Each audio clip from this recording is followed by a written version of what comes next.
I'm actually excited because I decided that my new year, I want to do more art. I want to do more coloring, share more with you, be more active, just coloring my coloring book that I said that I was going to color all the pages. I haven't finished some of them, but I have quite a lot of work to do here. So I'm going to start with this one. I'm going to be sharing with you the process. Let's see, just talk a little bit about coloring and what we love to do. So I am going to be using the Castle Arts. I have 120 colors. I do have to say the Prismacolors. I actually have my little small box here. I have one that is 12. I have one that is 24. But I actually like the Prismacolors. They're a little more smooth, but these are still very good. I have this set that is for skin color. I like to have a place, let's use this, to just try out the colors. Have a swatch.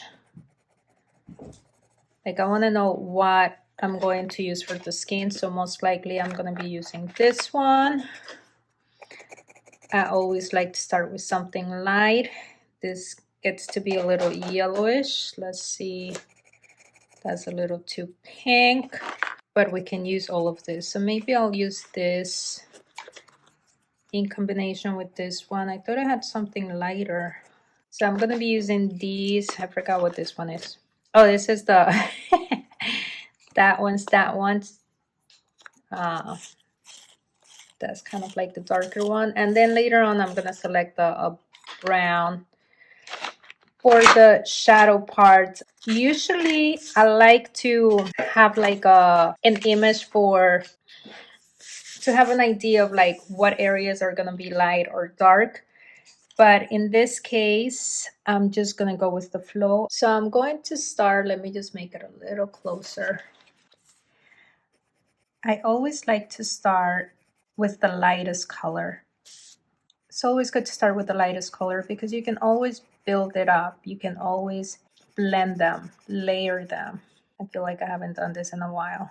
I actually want to start sharing more techniques, talk about the work that I do mostly is talking about envisioning, creating emotions, how our emotions play a role in our decisions, how our thoughts affect how we feel, how our emotions affect our thoughts, and vice versa. I like to have those conversations because we can have that when we're active in this activity of creating, of being engaged in doing something creative. Coloring, it's like being in a meditative stage. So if you don't like meditating, you can always color, which is helpful.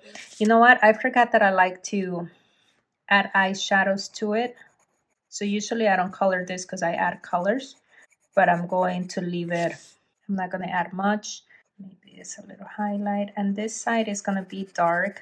And even though I know it's going to be dark, I'm still going to use this color to fill it in because I'm just going to layer it.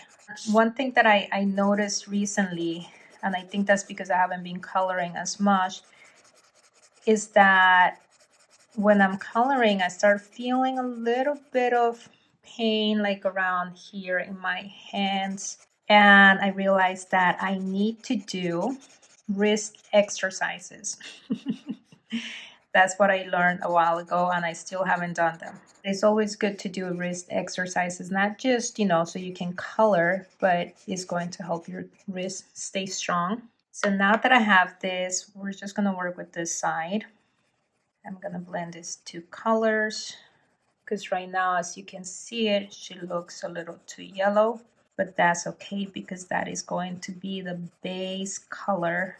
I don't know if you might enjoy starting with the hair. I have a tendency just to go with the face first. I'm leaving this empty because I will be using different colors. I could color it in a little bit actually. Okay, so I'm not going to go over the whole thing. Now I'm just kind of like going to start adding a little just more depth to this. And I do it nice and lightly, and in circular movements. Sometimes I do long strokes also. See what works best for you. But when you do like small circular movements, it kind of like keeps the color just a little more even.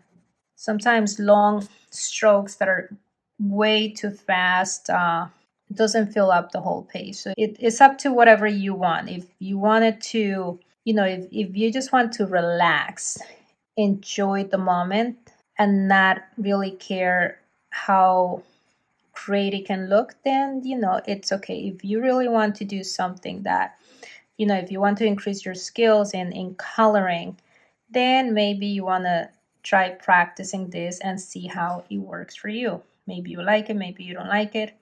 So it's always good to, just to try new things, like in anything in life. And as I'm doing this, I'm going to be adding just a tap more weight to it. So sometimes it's always good.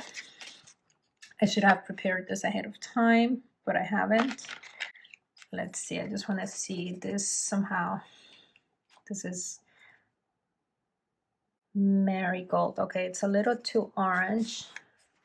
Okay, so I'm looking to see what colors. This is from the skin collection. This is the leather. So I don't want to add too much color since I'm going to be adding an eyeshadow. But I am going to start making this a little heavier. And then usually under the lip we have a bit of a shadow as well. And I like to hold them in my hand. That's just a habit of mine. So you can start seeing how it's taking a little bit of shape. Now let's just do a little bit under the eyes. Usually there's a bit of a shadow under the eyes. I'm just going to be adding a little more red here, just so it's not so yellowish. I'm probably going to make that area a little more pink later on. And I will be adding shadows underneath the hair strands, but not yet. Let's go a little heavier on this area. This is usually under the nose, so it should be a little heavier. And of course, if you want to play around with the shadows, just give it a little more depth. I recommend getting like a picture that you can actually use as a reference. That's what I wanted to say before. Yes, you want a picture that you use as a reference so you can have a better idea of like where the shadows are and what areas to just add more color. And then I have a brown that I picked also. So I'm just going to add a tap more color with this one. So I'm going to keep this to small circular movements. I don't want to put too much because I don't want to feel like I'm making it too heavy.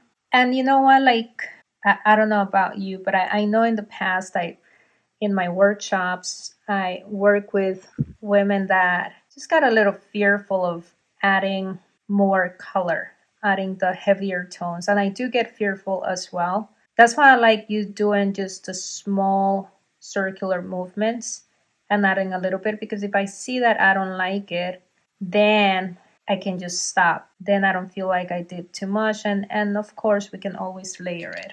Just add a little more weight to this. Because, just thinking like this is surrounded by hair, so it's just usually a little more shadow in these areas. And then as I come out, I just do it a little more lightly. You can do this is kind of like doing a feather stroke. Nice and light. Actually, I can start building the shadow a little more. I'm not going to do the full shadow because I want to finish doing the full color first, and then I'll do the shadow around the hair strands. We can add a little more shadow here. Let's just add a little more of this orangey so her skin doesn't look so yellowish. And I might actually add a little more brown here. You see, I'm going to test this area. Since it's a small area, I'm just going to make this in shadow. So I'm going to be adding more weight. And I'm thinking that I might use, and look, I'm coming. I don't know if you can see this. Oops. I don't know if you can see. I'm a little outside the lines, and that it's okay. It's okay. I know some people get a little frustrated when they color outside the lines. I think it's a great thing, especially when I work with women that they're okay with coloring outside the lines. I think it's amazing because, Not everything's perfect, and like some people will say, you know, shit happens and we should be okay with it.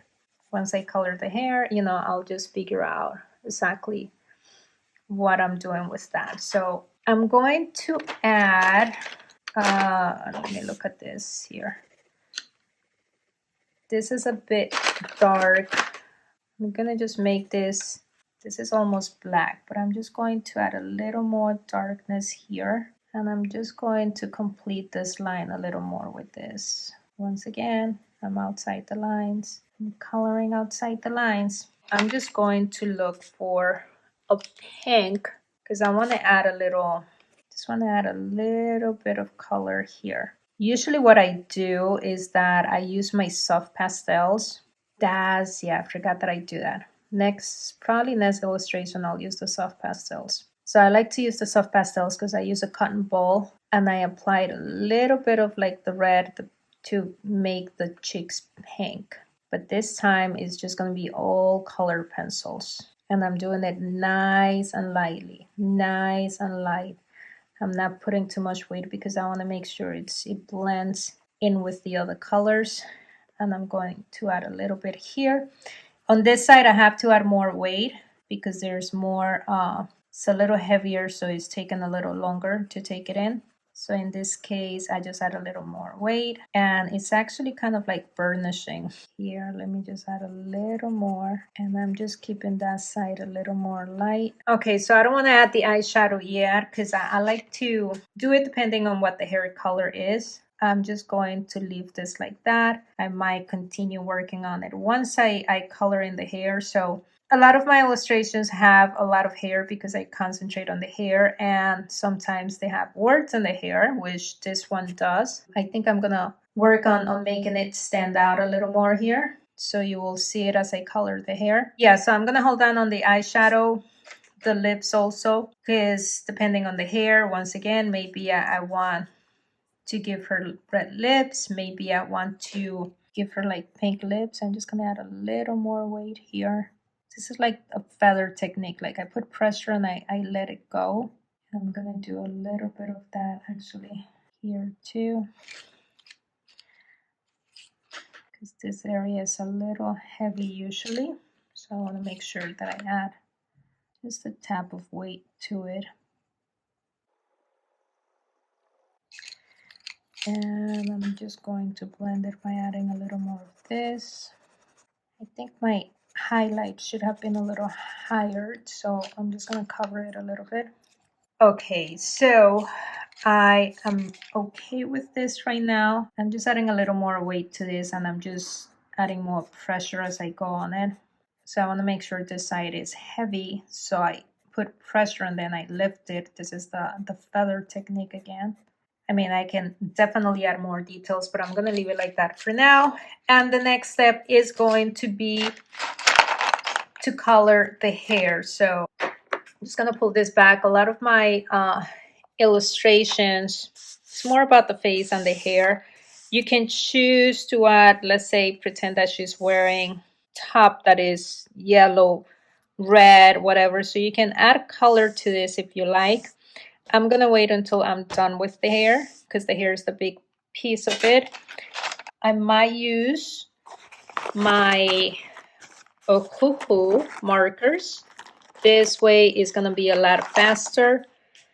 And what I love them is that they have two tips. These are alcohol markers and they blend. I'm not an expert at blending these, but I can blend them a little bit. So I like these. I'm thinking that I might use that in combination possibly with the colored pencils.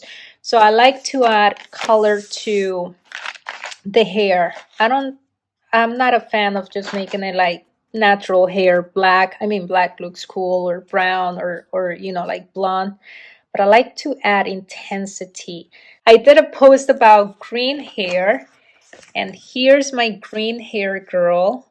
I was thinking of doing her hair green, but because I have her, I'm going to use a different color. So I have to think about the color.